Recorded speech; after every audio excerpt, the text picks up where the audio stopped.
להפטרת יום ראשון של ראש השנה. ביום הראשון של ראש השנה קוראים בתורה, והשם פקד את שרה, כאשר אמר שרה אמנו הייתה עקרה. בראש השנה היא נפקדה וילדה את יצחק אבינו.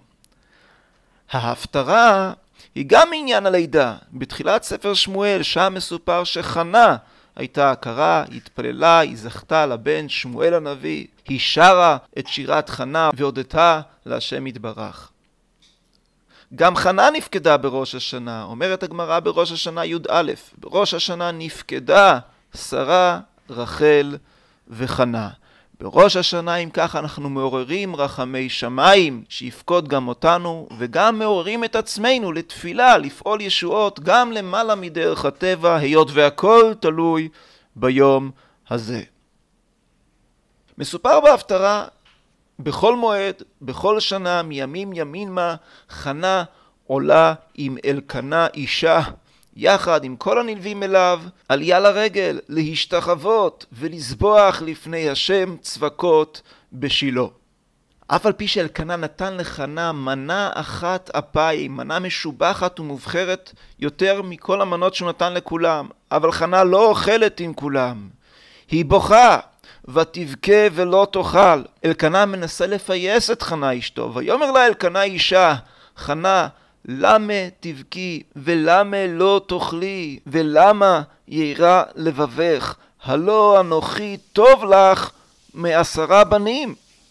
מסדר הפסוקים נראה אבל שהפיוס לא הועיל, אלא אדרבה, הוא גרם לה לבכות יותר ולהתפלל את התפילה שבזכותה היא זכתה לבן. והיא מרת נפש ותתפלל על השם ובכו תבכה. ותדור נדר ותאמר, השם צבקות, אם רעות תראה בעוני אמתך, וזכרתני ולא תשכח את אמתך, ונתת לאמתך זרע אנשים, ונתתיו להשם כל ימי חייו, ומורה לא יעלה על ראשו. הנציב בהעמק דבר בפרשת וייצא עומד על כך מדוע אחרי דברי הנחמה והפיוס של אלקנה לחנה היא נודרת שהיא תקדיש את בנה להשם כל ימי חייו. אומר הנציב, כשאלקנה אמר לה למה תבכי אנוכי טוב לך, היא הבינה מדבריו שהוא חושד בה שהיא רוצה בן רק בשביל תענוג שיהיה לה בן, ולכן הוא מפייס אותה. הלא אנוכי טוב לך מ10 בנים, יש לך יותר תענוג איתי מתענוג של 10 בנים. אבל חנה אומרת לו, לא בשביל התענוג אני מרישה עולמות, הכל לכבודו יתברך, אני רוצה בן לכבודו יתברך. ולכן, כיוון שהוא חשד בה שהיא רוצה בשביל עצמה, היא נודרת שלא יהיה לה את התענוג הזה, את הבן היא תיתן להשם יתברך כל ימי חייו.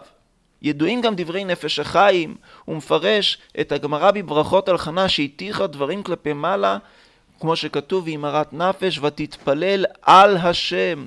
אומר נפש החיים, רצונו לומר, הגם שהיא עצמה הייתה מרת נפש, עם כל זה היא השליחה צערה מנגד, ולא אכפת לה להתפלל על זה כלל. ודאי שהיה לה צער על עצמה שאין לה בנים, היא השליחה את הכל מנגד ולא אכפת לה להתפלל על זה כלל, אלא שהתיחה דברי תפילתה לפניו יתברך שמו על הצער של מעלה הנעשה מחמת שהיא שרויה עתה בצער, על צער הקדוש ברוך הוא, על צער השכינה. אנחנו כמובן לא בדרגה של חנה שהיא יכלה להשליך את כל רצונותיה מנגד. הנפש החיים כותב בפרק ט"ו שם על מדרגת חנה שהיא שפכה בתפילתה לפניו יתברך כל נפשה. וישפוך את נפשי, שפיכה פירושו לגמרי. אנחנו צריכים וחייבים להתפלל על הצרכים שלנו. אך כנראה תקנו לנו להפטיר בראש השנה בתפילת חנה גם להזכיר לנו מהו עיקרו של יום. שעיקר התיקון הוא לגלות כבודו יתברך בעולם, על כל העולם.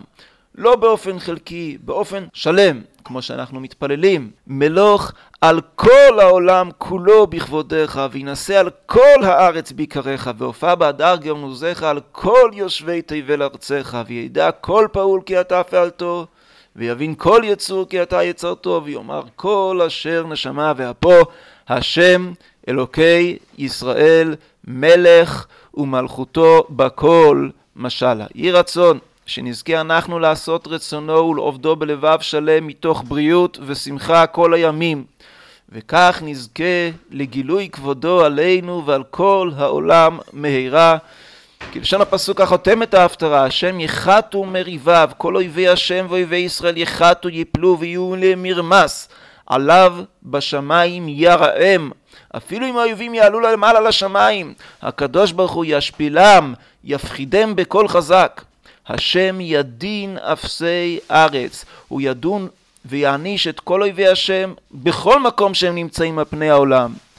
וייתן עוז כוח למלכו וירם קרן משיחו. בגילוי כבודו יתברך על ידי כבודם של ישראל, בהרמת קרנו של מלך המשיח, כתיבה וחתימה טובה, שנה טובה ומתוקה לכל בית ישראל.